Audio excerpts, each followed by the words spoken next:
Okay, hello everybody. It's me again, and it's values again, and thank you again for coming. This is the third of the four Jensen lectures, and I'm just going to jump right in. Last lecture, I focused on laying out an anthropological approach to the ways values structure the objective worlds in which people live. I was interested in what we could know objectively about the structure of values that organizes, I was arguing, the worlds in which people live. Today, I want to move on, as promised, to talking about the subjective side of values. Durkheim and Dumont were my key theoretical sources for the last lecture, but today I'm going to draw from some other sources, most notably from Weber, but also from Nancy Munn and others. But as the lecture moves on, you're going to notice that Durkheim and Dumont come back again. And this is going to allow me to begin to explore ways of bringing the subjective and the objective sides of values together. So I'm going to spend a lot of today on the subjective side of values, but then begin to put them together toward the end. Well, I noted briefly in the last lecture, introducing my discussion of Durkheim's account of how people come to treat values as objective parts of their world, that one has to wonder how Durkheim ever got the idea that he needed to explain how this happened. Why did he ever think it was a problem to explain that people thought values were objective? If people everywhere, or almost everywhere, tend to be what we called last time moral realists. That is, they tend to treat their values as objective things in the world. Remember the way the Eurotmen treat taking a gift from somebody's hand as just obviously better, more valuable, than taking something yourself that somebody said, well, I'd like you to take that, I'd like you to have that. Most people in the world think of their value judgments as just like that. They're just about how the world is. And if that's true, if most people are moral realists, then one has to wonder how the question ever arose of whether or not values are really there in the world. Or rather, how did the question ever arise whether values are really objective things in the world, or are they just personal and subjective feelings or attitudes that people project onto the world? The answer to that question that I just asked are intellectual and historical, and even more broadly cultural. The answer to the question of how people ever began to imagine that values are subjective has a long and tangled history.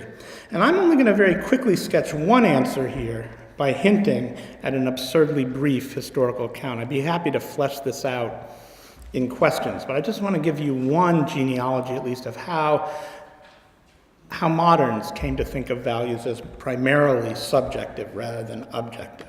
And the key thing that led philosophers and early social scientists, and then many modern people in general, to suspect that values have only a subjective existence was the rise to dominance of the scientific materialist worldview.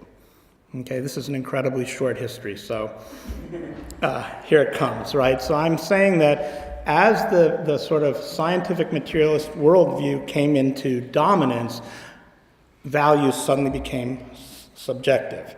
So let's look at how that happened. The scientific materialist worldview had been developing since the Enlightenment, of course, but it really became entrenched as the dominant Western view of things only in the second half of the 19th century. And in this worldview, all that really exists in the world is matter and motion. Prior to this, many people held broadly Aristotelian views that different kinds of matter had different kinds of purposes. The jargon for this was that things had different final causes. They had shapes they wanted to take or forms they wanted to assume, or they had different teleologies, different goals they were trying to reach. This was a dominant way of looking at the natural as well as the social world. Everything in the world had purposes. And seeing how well something fit its purpose allowed you to tell, to refer to a classic set of value dimensions, looking at how something fit its purpose allowed you to tell how good or beautiful, or even in some sense, true it was. You could determine the value of something by how well it achieved the purpose that it had. But in the scientific materialist world, things don't have purposes in any straightforward way anymore. They just exist. They're not true or good or beautiful. They just are. just to really make this a short and compressed history, here are two famous arguments that help to establish this view, that the real world itself didn't have values in it, didn't have goodness, truth, beauty, etc. in it. One example is Hume's claim that we can't get from statements of fact to statements of value. We can't get from is to ought. We can't get from statements about how the world is to statements about what it's good to do with or within the world. I'm assuming you all have some familiarity with that famous argument. Another famous argument that helped to install this world in which values had no place was Kant's claim that truth and other judgments are qualities of the human phenomenal world, but not of things in themselves. Okay? Both of these philosophical arguments reacted to, and perhaps unintentionally, but nonetheless helped, to lay the groundwork for a new scientific materialist worldview that had no room for the good or the beautiful or even the true as objective parts of the real world. Yet even as the rise of the scientific worldview meant that these various dimensions of value lost their place in the objective world, philosophers knew that concerns with goodness, truth, and beauty, and other kinds of worth were fundamental to their own tradition. These are things philosophers had talked about for a long time. And even more than this, they knew they were fundamental to how people live.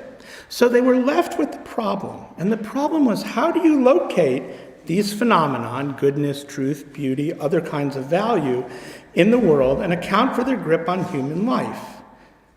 Where are you going to find values if they're not there in the real objective world? And of course, the answer they came up with is that they exist in the subjective life of human beings. It's noteworthy, and again, in questions I'd be happy to really, in order to keep this lecture from running on and on and on, I've condensed a lot to get to this point, but I'm happy to add it all back in questions if you have stamina for it. But anyway, it's noteworthy that at precisely the moment that this subjective view of values became a major one in the second half of the 1800s, the term values as we know it came into use. It turns out that the way we use the term values now isn't ancient. It hasn't been around forever. It really comes into use a little bit early in the 1800s and is really fully established in the second half of the 1800s, just as the scientific materialist worldview has also settled in as the dominant ones. It's only at the moment that that worldview really takes hold that all kinds of hierarchical dimensions of judging worth, like the good, the beautiful, the true, along with the economically desirable, etc., all come to be seen as species of a single genus called values. A genus that refers in important respects not to how the world is, but to how people subjectively engage with the world. So if you look at the history of the term values, it's really only coined as a kind of general term that lots of other things are species of, or instances of, at the very moment that values have been sort of kicked out of the world and put inside of people. In the last lecture, this move to seeing the reality of values as a subjective rather than a worldly one, this historical move in the Western tradition of seeing values in this way, made it interesting to ask the question of how most people in the world ever came to be realists about values, right? If the Western tradition has decided that values are really crucially subjective, why does everybody else, including a lot of Western people, treat them as objective parts of the world? That was the question I posed last lecture on the basis of not quite giving you this history, but raising this point that people tend to be moral realists. In this lecture, I want to use this history of how values became subjective to give me an entree into thinking about how social scientists and philosophers who come out of this tradition of seeing values as subjective articulate strong positions on the nature of values as subjective phenomenon. So that's what I'm going to do for the next little while, is look at some very powerful theories of values as subjective. And it's Max Weber, this is the point in my discussion anyway, where Max Weber comes in. Okay, it's well known that Max Weber was deeply influenced by the neo-Kantian philosopher Heinrich Rickert.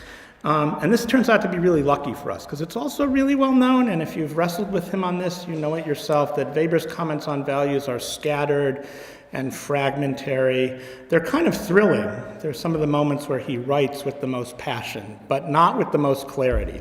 So I think it actually helps to understand where Weber's coming from to back up and look at Rickert, who was his friend and interlocutor, and who lays out his theory much more clearly, and then we can move on to what Weber does with it with a little bit more confidence. A moment ago, I mentioned that Kant had said judgments of truth refer only to the phenomenal world of human understandings, not to the noumenal world of things in themselves. His position asserts that we can never know the world in itself, actually, the noumenal world, but only the world as it appears to us by means of our senses and mental categories, which filter it in specific ways.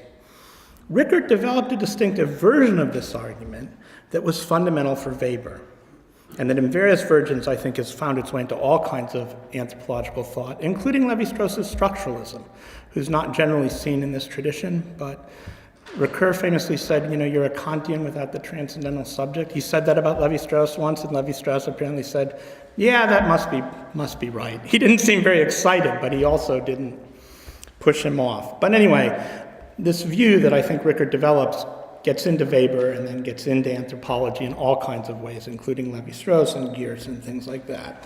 In brief, Rickert's argument goes like this. Rickert says the world in and of itself overwhelms our senses and appears to us as what in the English translation is called an infinite manifold. Manifold turns out not to be a term of everyday use in the English I grew up with, at least, except to refer to a part of an automobile engine. So I had to look it up when I first started thinking about this, and a manifold turns out to be something with many different parts or forms. But if infinite manifold doesn't do anything for you, it doesn't have a kind of immediate ring to it, we could say that Rickert's saying the world itself appears to us as chaos, or what William James, talking about how babies first experience the world, referred to as a blooming, buzzing confusion. There's just too much world there, right? We can never take in all that is before us in the world. So for instance, where does this lectern end and the floor begin? And what about my feet? Where do they end and the floor begin? And can you work all that out while trying to focus on my lecture itself? Can you focus on what I'm saying along with focusing on the floor and the lectern and my feet and the floor and all of those problems? Can you take all of that in at once? How do we live, Rickert is asking, with this riot of perceptual information? How do we make a world we can operate in and understand out of this infinite manifold, out of this chaos of sensory, that the sensory world assaults us with? That's his question. And Rickert says we make this world by making choices about what to focus on. We make choices about what to focus on by deciding what's important. That is, our values guide the choices that we make. Our values tell us what's important, they tell us what to focus on, and that tells us how to create a world out of this too muchness of the actual physical, real world. So, in this context here, I'm kind of hoping anyway, your intellectual values tell you to focus on me and the lecture, particularly on my voice, not my feet, not where my feet end, not where the floor begins, not on all those other problems, but it's your intellectual values that are doing that. Okay, if you were here just looking at how lectures work because you want to design a better lecture hall, you might be paying attention to the floor and my feet and how all of that were set up, because you would bring different values to perceiving this situation. Okay? Rickert says that all of our perceptions are like this. They are all guided by values that allow us to shape up an image or understanding of some parts of this infinite manifold, this blooming, buzzing confusion, that then become meaningful and understandable to us. So in this respect, our values create the world we live in. Take a very common kind of ethnographic example of this, okay? The people I work with in Papua New Guinea, the Arapmen, very highly value pigs. Probably no surprise there.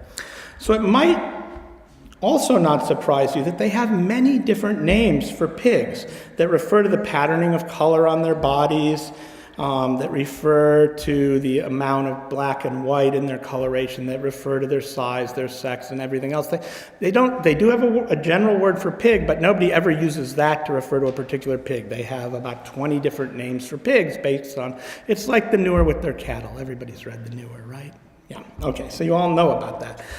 They're also completely aware of the sex and the relative age, and also the matrilineal genealogy. I could explain that in questions if you want, of pretty much every pig they encounter, okay?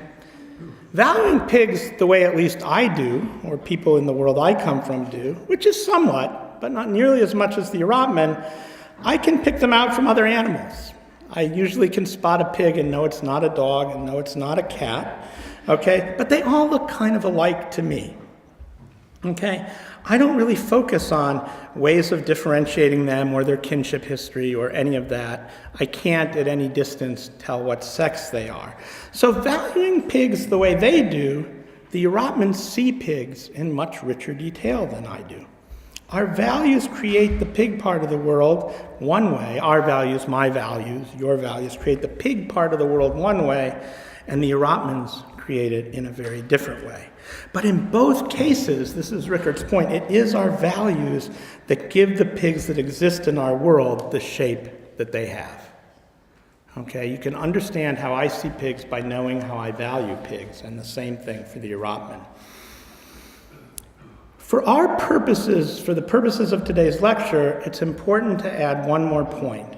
And that is that in Rickard's scheme, these values that guide our perceptions are inside of us, and we impose them on the world, or rather, we impose them on our perceptions, which then organize the world for us. They're not part of the infinite manifold itself. They're not part of the world out there itself. If they were, then the manifold itself would be structured. And that's actually what Dumont was telling us last time. It's not infinite in its variety, it is structured, et cetera, et cetera. But for Rickard, he wasn't so concerned with how it's structured objectively out there. His concern is that it's our values that we have inside of us subjectively that guide how we perceive the world, that shape the world as it is. So for Rickard, values are completely subjective, but they're crucially the key part, they're probably the key part of the subject when it comes to determining how people will experience the world and probably also act in it, although that's not so much his concern. Weber essentially takes this model of the way humans are in the world over from Rickard. And you can see this best in his famous methodological essay, Objectivity in Social Science and Social Policy, where he writes, quote, only a small portion, that's easy for you to say, only a small portion of existing concrete reality is colored by our value-conditioned interest, and it alone is significant to us. Okay, this is pure Rickard, right? The stuff that we value, we then perceive, and then it can become, our interest can then work in relation to it. As with Rickard, Weber's view of values here in that essay is a strongly subjective one. Values are things that people have inside of them and that they impose on the world. They're not part of the material world itself, even as they give that world its shape for us. But Weber's discussion of values doesn't end here. It doesn't end with exactly only what he's taken over from Rickard. For another work, Weber's concerned not just to tell us how values organize people's subjective experiences of perception. It's not just how that organizes how values organize how people perceive the world, but also how values shape people's motivations and ways of living and acting in the worlds that they perceive. Rickard was very, very concerned with how values shape perception. Weber takes that over, but then wants to know how these values also motivate our actions. And key to his account of how values shape our actions is a set of ideas that's not so different from Kluckhohn's or Durkheim's ideas about values as attractive or desirable that I talked about in the first lecture and also a little bit last week. For Weber, just like for Kluckhohn and Durkheim, our values drive us or pull us toward realizing them in the world. Weber will tell us that part of valuing something is to want to seek to realize or produce it in action. European don't want to just have 1 million names for pigs or 20 names for pigs. They also want to have pigs, and they want to raise pigs, they want to exchange pigs, they want to eat pigs. Their values are pushing them to act in certain ways such that their values get enacted in the world. Okay?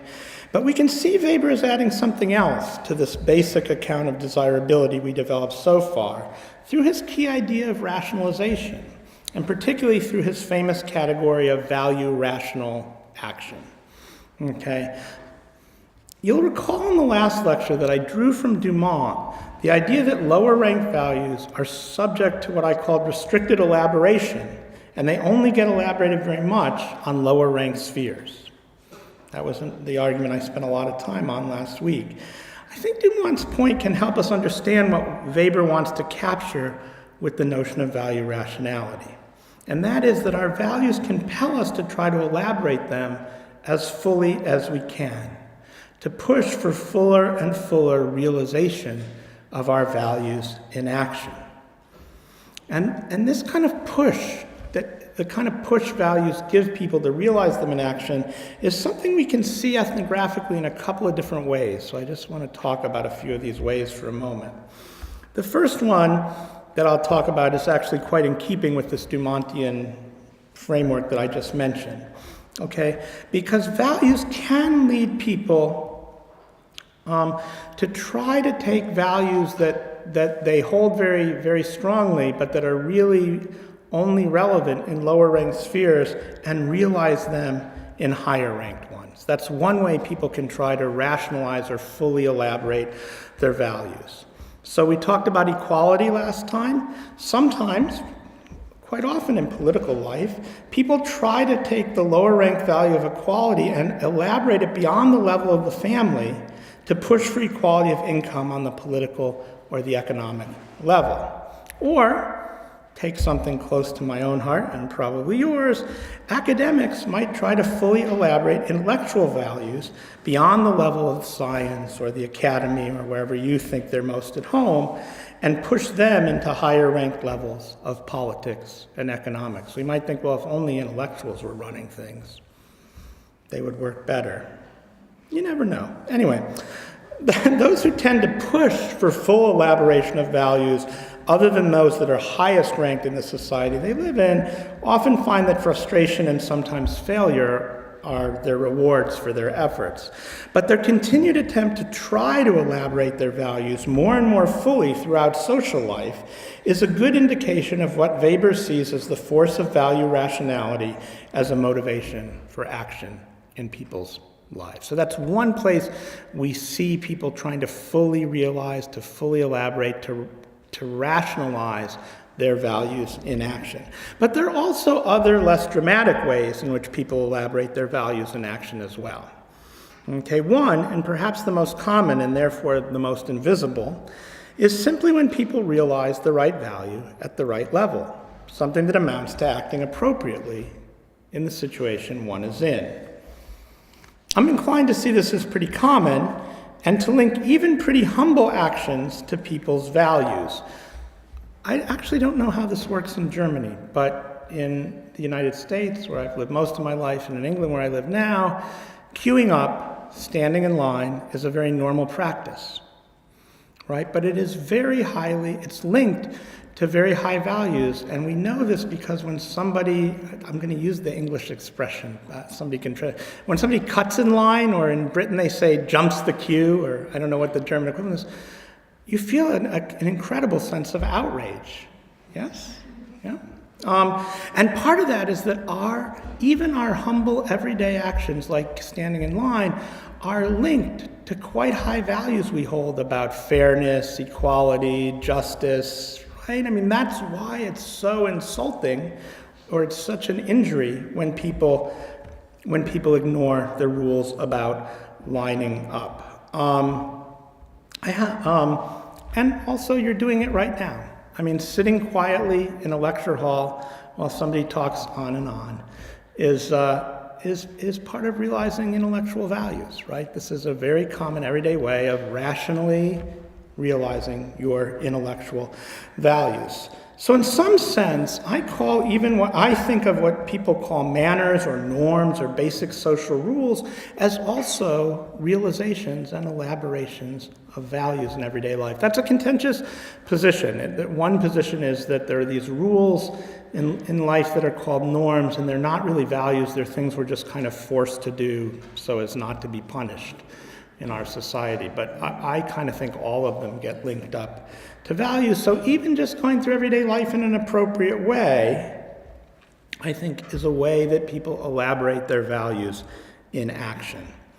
I'm not going to dwell on that more, though, because I want to get to one more example of how people elaborate their values in action, their subjective values in action, that I think is very useful and less straightforward. And the third way of people can push to realize their values or can rationalize their values is what the anthropologist Nancy Munn calls acting in ways that, as she puts it, set up chains of value transformation. That's her piece of jargon, and I'm going to keep it here. For Munn, value transformation means realizing one value in action for the sake of using the results of that action to realize an even more highly ranked value, and so on. Okay? In her great book on values, which was called The Fame of Gawa, a symbolic study of value transformation in a Masim, Papua New Guinea society, despite that title, it's a great book. She traces many such chains of value transformation on the island of Gawa, which is one of the societies that participates in the Kula Ring, made famous by Malinowski in his ethnography of the Trobrians. Let me just give you an example of what she would call a typical chain of value transformation in Gawa. In Gawa, men plant taro and yam gardens, which from the very beginning, from the moment they plant them, they intend to give over to the family of somebody who's married to one of their female relatives. This is a matrilineal society, so I might plant gardens with the intention of giving them to my sister's husband's family, to my affines, right? And this realizes the value of affinity. It makes me a good affine to plant a taro or yam garden for them, to harvest it, and to give them the taro and the yams. And that realizes the value of affinity, and that's a good thing to do. But I also would give these taro and yam crops to my affines in the hopes that they're going to eventually give me a kula valuable and a canoe later on. It could take many years. It could take 15 or 20 years of me giving them harvests of taro and yams. But my intention is that I'm not just being a good affine, but eventually they, in order to realize their value of affinity, and in order to realize also the value of reciprocity is important, will give me a kula valuable or a canoe that I can use to go cooling. Okay? If I do receive from these affines a canoe and a kula valuable, then I can exchange the valuable in the kula itself, or I could exchange the canoe with somebody else for a kula valuable, and then I can exchange that in kula, and then I'm going to increase my fame. Now, Nancy Munn says the value of fame is the highest one for Gowans, or at least for Gowan men. So for them, that's the end of this chain. It's a value, fame is a value they realize for itself alone, not with the intention of further transforming it to realize a higher value. This is what philosophers sometimes call an intrinsic value. It's always an end and never a means. But what Nancy Munn means to point to is the way I'm growing these taro gardens and yam gardens, I'm giving them to my affines. That's valuable in itself. That makes me a good affine. But I also hope that my taro and yams will be transformed then into a canoe and a kula valuable, that I can then go into kula and achieve the value of fame. Just like you might listen to this lecture with the hope that you will learn something, which would realize certain intellectual values, and then you might go home and write something and get it published, which might further realize your intellectual values, but also realize certain kinds of career values. Do you see what I mean? We tend to put our actions together in these chains that move us from one value to another higher ranked value to yet another value. Okay? Part of the importance of Munn's model, if you're going to go out and do ethnography on values, is that it recognizes that most of the time, let's say Gawain men, aren't trying to directly realize their highest value. They're not out there kula trading all of the time. They're not trying to realize the value of fame all the time. Instead, they're growing gardens or exchanging crops or carving canoes or burying their relatives or hundreds of other things Gawain people do. Okay, they're realizing values like affinity and lineality, not that of fame. But they always have in mind the possibility of moving from one value to another value to another value, of transforming the results of one kind of value action into another kind of value action that will move them up these steps. Okay? By creating chains of value transformation is what they're ultimately aiming for. That's what Munn is telling us. Sometimes they won't get there. Sometimes the crops aren't going to grow and you never give them to your affines. Sometimes you give to your affines for years and you're a good affine and that's a good thing, but they never give you anything back because it turns out they're not good affines. And so you may never get these chains to link up like this, but creating these kind of chains is something that people are aiming for. And I think this accords well with Weber's argument that to hold a value is to want, in as much as one can, to rationalize its realization by realizing it in a way that leads to valued outcomes, okay? The notion of value transformation allows us to see how people aim to do this in practice across complicated stretches of social time, that they're working over time to realize higher and higher values, to rationalize their action in terms of giving their values expression. I want to quickly summarize the 3 steps I've just taken in developing the notion of subjective values along Weberian lines. I'm just going to kind of sum this up and move on. First of all, to subjectively hold a value, I've said, is to want to realize it in action, or in Weber's terms, to rationalize one's action in terms of it. It doesn't make a lot of sense to say, I really value X or Y, but I never do anything about it. Right? There's some sense for Weber that to hold something as a value subjectively is to want to act in terms of it, to want to realize it in the world. Then, borrowing from Dumont, we can say that rationalizing a value is elaborating it fully. That was my second point. Acting in a way that expresses its potential as completely as possible. That's a push that we feel our values are pushing for. We don't always achieve that, but there's always this idea that if I really value this, I should want to elaborate it as fully as possible. I should want to realize it fully. And then a third way of rationalizing values in action that I talked about is to create Munn's chains of value transformation, where one realizes a lower ranked value to a full enough extent that you can then transform that into an action that will let you realize a higher ranked value, and so on, up the hierarchy of your values. In regard to this last kind of value rationalization, this value transformation in Munn's terms, it's interesting that Arjun Appadurai has recently noted in his well-known piece, The Capacity to Aspire, that the better off you are, in terms of and these are his terms, power, dignity, or material resources, the more likely you are, he says, to be conscious of the links between your different value actions, and the more likely you are to be able to set up these chains, where you realize lower ranked values in a way that allows you then to move on to realize higher ranked and even more higher ranked values as you transform one into the other. Or to put it differently, Appadurai is arguing that the more resources you have, the more you're able to rationalize the realization of your values by linking them up in chains of value transformation from lower to higher. I think this is actually a really important point Appadurai makes, in part because it connects the subjective experience of value, this drive to rationalize your values, with what many consider the real objective political economic facts of the world. He's making a move to put those two things together when he says that your real objective material situation helps determine how well you'll do at rationalizing your values. But I don't think that material resources are the only thing that explain why some people are more successful than others at creating chains of value transformation that move their actions, in this ever upward kind of arc.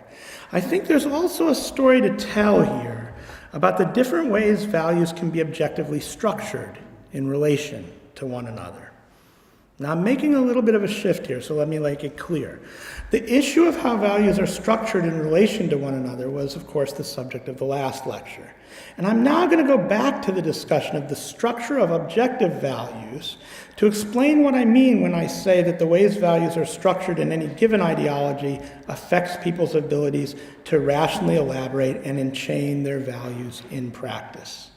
Okay, so I'm going to now say that it's not just the resources you have, but that in some ideological formations, values are organized in such a way that you can create long, productive chains of value transformation.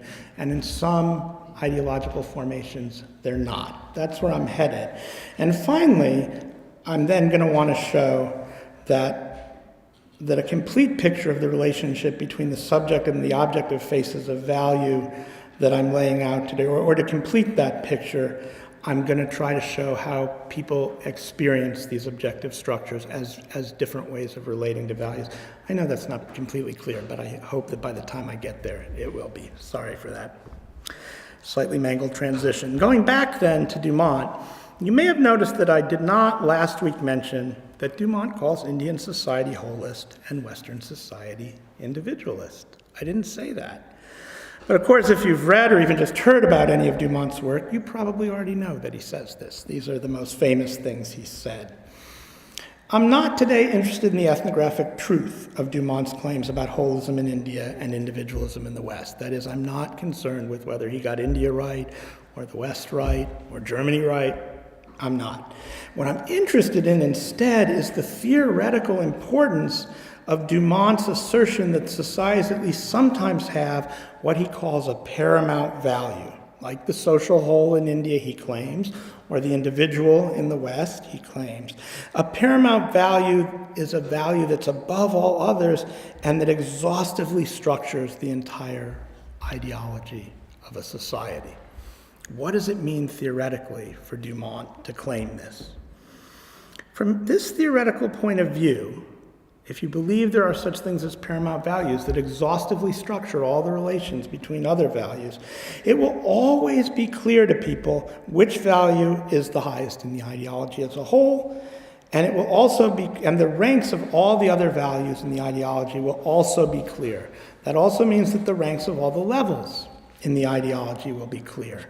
Okay? So everything will be clearly ranked in relation to this paramount value. And this exhaustive structuring by a paramount value means there should never really be any legitimate conflicts between values. I'm going to talk about value conflicts in a minute, but just to know, if in Dumont's strongest kind of picture of societies with a paramount value, there should never be legitimate conflicts. In any given situation, people should know what level they're working on and what value applies, and thus they should know subjectively what value they're supposed to realize. Okay? People may struggle with themselves because they don't really want to do what they know is desirable and valued in the situation at hand, right? That's the kind of situation I think I talked about in the first lecture where you might be sitting in this talk really wanting to check your cell phone, right? But you still know that that wouldn't be a valued action in this context. You don't have a conflict between values there. You have a conflict between what you actually desire and what's desirable. You can have those kind of conflicts in a society that's completely structured by a paramount value, but two different values will not ever conflict in the same context, in the same situation, in that kind of ideology. Okay? So, in an ideology structured by a single paramount value, because there are no value conflicts, it should be easy for most people to create chains of value transformation, since the paths that lead from lower to higher values will be very clearly laid out. In any given situation, you'll know what you would have to do to get to the next highest ranked value. Okay? There is a philosophical term for this view that values are exhaustively structured from highest to lowest, such that there's never the need for there's never a value conflict in a single situation. And the name of this position is monism, or sometimes it's called value monism. I'm actually myself not sure that Dumont is consistently a value monist in this sense. If you actually read a lot of his work, you realize he doesn't talk about paramount values all that much. When he uses that phrase, it's powerful and people remember it, but it's not a phrase he uses all the time. But even more importantly, Dumont, when he actually gets down to doing ethnography, almost always tells you that the situations he's studying are changing, so that there's more than one value in play. So I'm not sure that Dumont himself is consistently a value monist, but he is definitely read that way. He's definitely read as asserting that societies have a paramount value and that structures the relations between all other values in a completely clear way. And he's been criticized very heavily for this. Those who criticize Dumont, at least implicitly, and philosophers who criticize monist philosophers do this explicitly, generally support an opposed position that's known as value pluralism. Okay, so let's say Dumont, for purposes of argument, is a value monist. To criticize him is generally to support a position called value pluralism. And value pluralism gives us another broad way of defining how values can be structured in any given ideology. In contrast to monism as a structure of values, pluralism holds that the values that exist in an ideology are bound to conflict with one another. This means that values and levels will not be ranked perfectly from top to bottom by their relation to a paramount value, such that two values never have the same rank. Instead, there are going to be situations in which two values might be equally ranked in the same situation, and people are going to have to choose between them. That's never supposed to come up in a value monist world. Dumont doesn't pay a lot of attention to that. But in value pluralism, there's the idea that sometimes values have the same rank, even in the same situation, and people get caught between them. To illustrate this point, in lectures like this, I often use a common pair of values that appear to be equally ranked in many academic settings and hence difficult to choose between. And that is politeness and honesty. In America at least, people are often very torn after a lecture like this one, whether they should be honest and say, I had no idea what you were talking about, or that was extremely boring, or I didn't think that made any sense, and politeness, by which they say, oh, that was wonderful, et cetera, et cetera. I use that a lot because people feel it, definitely, in America, and I think in England. But I'm not going to rely on it here because I have a feeling that in Germany there might be a clear ranking between politeness and honesty. Maybe honesty is higher? True? Anyway, so if that one doesn't work for you, we could do two things. We could go all the way up to really high-level, high-ranked values that don't inform us in daily life all the time, but that are clearly in this kind of conflict. And one of the great pairs this way is justice and mercy, right? Somebody cheats on an exam. You discover somebody cheating on an examination. Anyway, you know that one. But instead of going all the way up that high, let me just give you a really humble ethnographic example again from the Urapmen. Urapmen really highly value making and maintaining relationships. That's a value that's very high for them. Most of their relations in their world are with kin or with affines. In fact, pretty much by definition, that's about all you've got. I mean, there's only 400 Urapmen and they intermarry, so people are either your kin or your affines, right? In pursuit of the value of relationships, Urapmen sometimes give to their affines in hopes of expanding their relational networks outward. And sometimes they also give to their kin, working to maintain relations by realizing the value of family connection. But crucially, as the Urapmen experience it anyway, every realization of one of these values, either the value of affinity or the value of kinship, is a failure to realize the other one. And both sides are always watching. If you go and work with your affines for a week, your kin are noticing, and they're complaining that you're not valuing them enough. And if you work with your kin for a week, your affines are noticing, and they're going to complain that you don't value affinity enough. Okay? For value pluralists, ideologies are structured in ways that means that situations like this, the one the Urapmen face when they choose between values of affinity and values of kinship are common.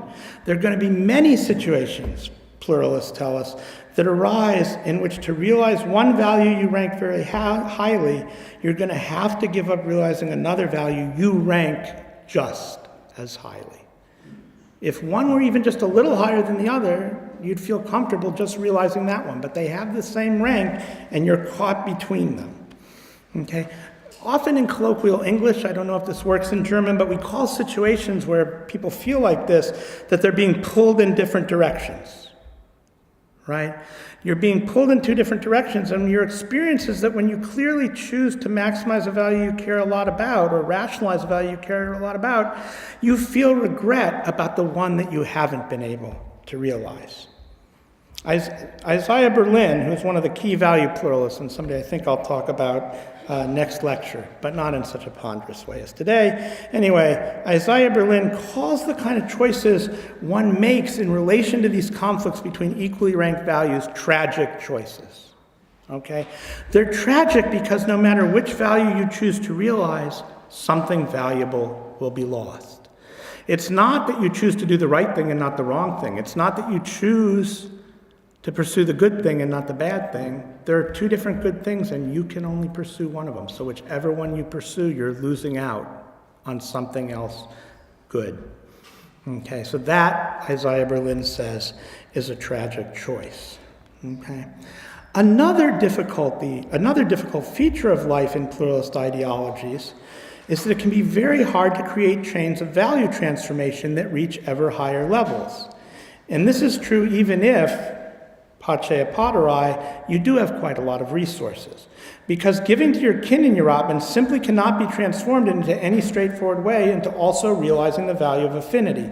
These two values just don't link up in chains. Even if you had a lot to give, your affines would be very unhappy if you didn't give them more than your kin, and your kin would be very unhappy if you didn't give them more than your affines. And you can't make these chains work. You can't turn easily. I think there could be exceptions to this. I was thinking about this. We could talk about it in questions, but it's not at least straightforward that you can transform kinship into affinity and affinity into kinship values in this way. You can over long periods of time, but not in the short term. As it happens, no one's described what it's like to live in situations of value pluralism, where tragic choices are common and chains that move from one value to a higher value are often impossible to create, more kind of poignantly, with greater feeling, than Max Weber, who was the great social scientific theorist of value pluralism. And in discussing Weber's contribution here, I'm going to have to discuss, or I want to discuss, his notion of value spheres. And we should notice, just because I used Weber for his subjective contribution to the study of values earlier today, that when he focuses on value spheres, he actually moves in an objective direction. Weber kind of plays both sides of the street. You remember I mentioned in passing last lecture that Weber's spheres of value spheres, are a lot like Dumont's levels, except that for the fact that for Dumont, the levels are ranked, and for Weber, they're not. But it turns out that this discrepancy between their theories turns out to make a huge difference to how they think people subjectively experience the structures of value with which they live. Let me just back up and remind us all what Weber was talking about when he talked about value spheres, okay? Weber's most important discussion of spheres of value is his article, Religious rejections of the world and their directions, which I think in German is called something like Intermediate Reflections. It doesn't really have that title, but it's something he wrote in the midst of doing his big economic ethics project. And in that article, Weber lists 6 value spheres that he says exist in modern worlds.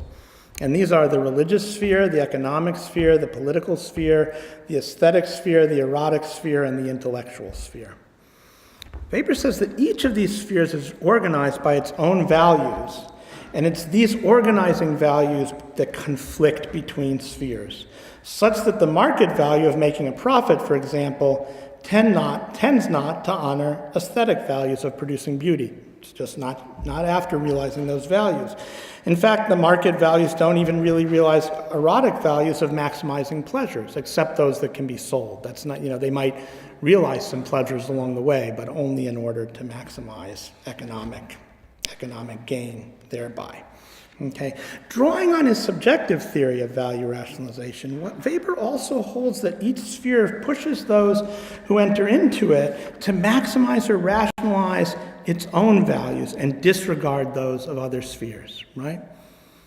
The intellectual sphere you participate in would like all of your time, right? But then there's also these other spheres that also want parts of your time, parts of your energy.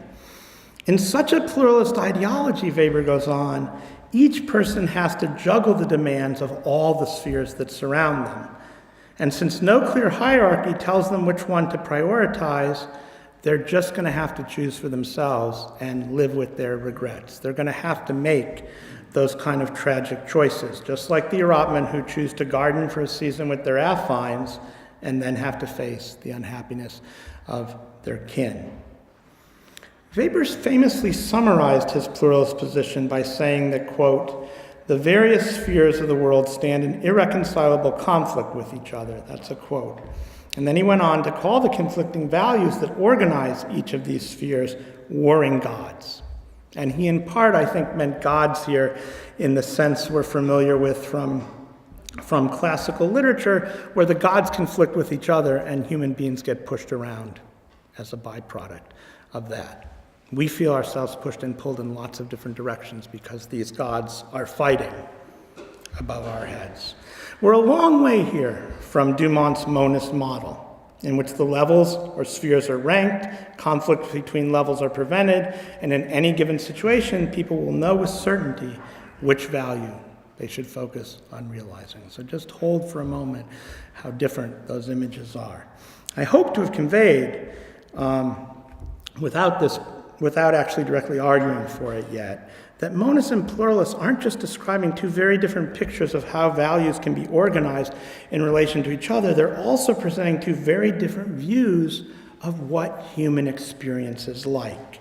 For monists, value choices in every situation should be clear. You just need to determine which value is most highly ranked in that sphere, and then work to realize that one by constructing chains of value transformation that reach ever higher peaks. There's no agony over tragic choices between one value and another, because it's always clear what to do. For pluralists, human life is not a struggle to live up to one's clearly laid out ideals, but rather a struggle to choose between often equally strong pushes and pulls caused by conflicting values.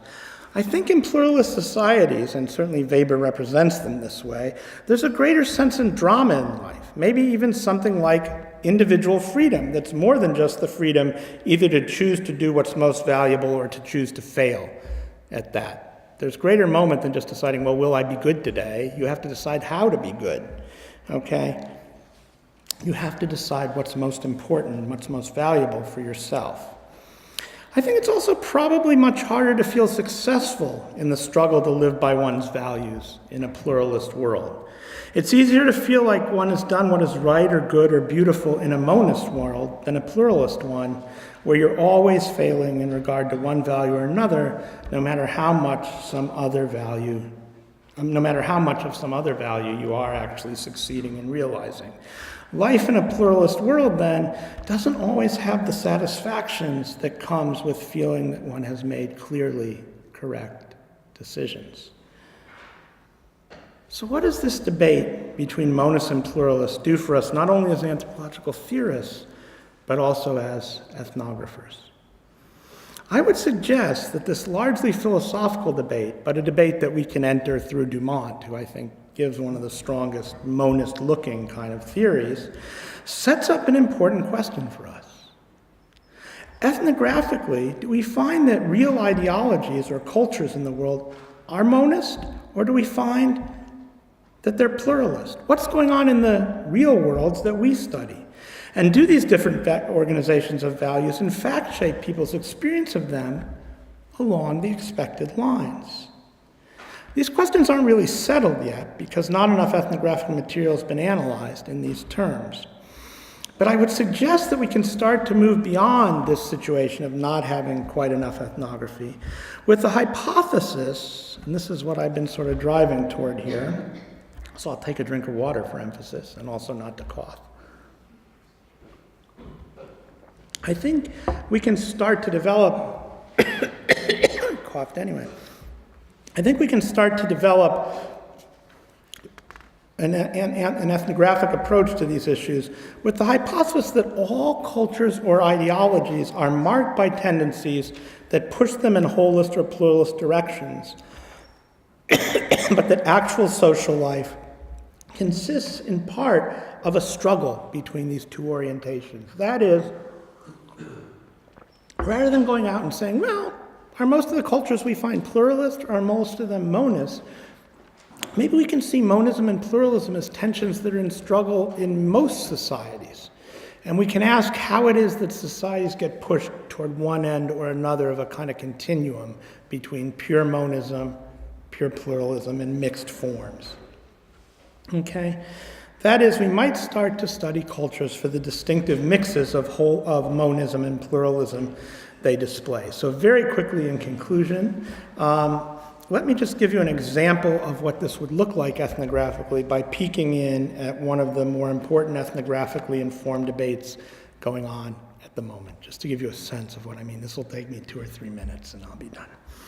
The debate I might have in mind here is the one between Saba Mahmoud, Charles Hirschkind on the one hand, and Shmuley Shilky on the other. Lots and lots of people are familiar with this, so maybe many of you are as well.